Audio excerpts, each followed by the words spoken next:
Ebu Seleme ibn Abdirrahman, rahimahullah, transmetohet se ka thënë, sahabët e pejgamberit sallallahu alaihi wasallam nuk kanë qenë as fanatik grupor si banda, nuk kanë bërë mes veti banda ose grupe që janë tregu si fanatik ndaj grupit, gjithashtu nuk kanë qenë si të vdekt, si të ngordhur. Do të thonë, nuk kanë qenë që kanë hecë me dobësi, me kokën ulur, duke i zvarrit këmbët nëpër tokë, nuk kanë qenë si të ngordhur, po edhe nuk kanë qenë si bandit, do të thonë, pra ose fanatik grupor.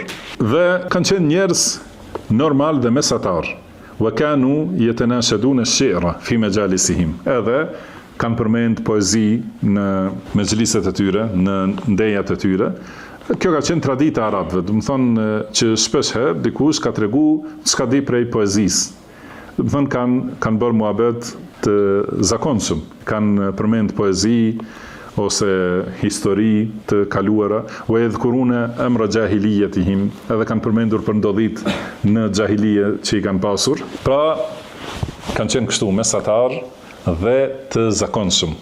Pra si gjithë njerëzit kanë bërë muhabet, edhe kanë hadith tjetër gjithashtu që kanë përmendur poezi në prezencën e pejgamberit sallallahu alaihi wasallam, prej poezive të xahilijetit. Ose prej historive të xahilijetit kanë përmendur, edhe pejgamberi sallallahu alaihi wasallam i ka dëgjuar dhe nuk ka mohuar këtë ose nuk i ka qortuar. Por cili është dallimi i sahabëve? Ka thënë fa idha urida ahadun minhum ala shay'in min amrillah, por nëse i kërkohej dikujt prej tyre diçka prej fesë, do të thonë që të larë diçka prej fesë, i kërkohej të lëshoj pej diçka ndonjë parim të fesë, thot darat hamaliq wa aynayhi ka'annahu majnun. Atëherë i rrotulloheshin syt si, do të thonë, nga zemrimi dhe vendosmëria si me qenë i çmendur.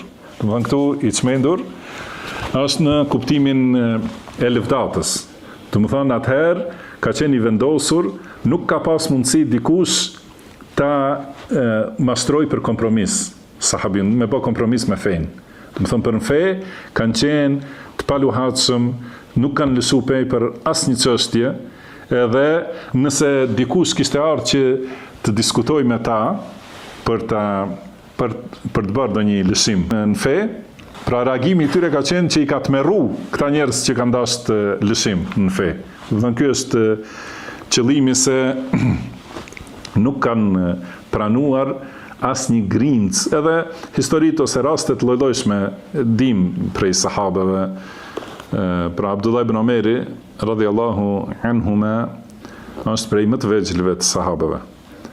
Por kur e ka transmetuar hadithin që thot pejgamberi sallallahu alaihi wasallam, mos i pengoni robreshat e Allahut nga xhamitë e Allahut, do të thonë mos i pengoni gratë që të shkojnë në xhami, ka thonë djali i tij, wallahi i pengoj.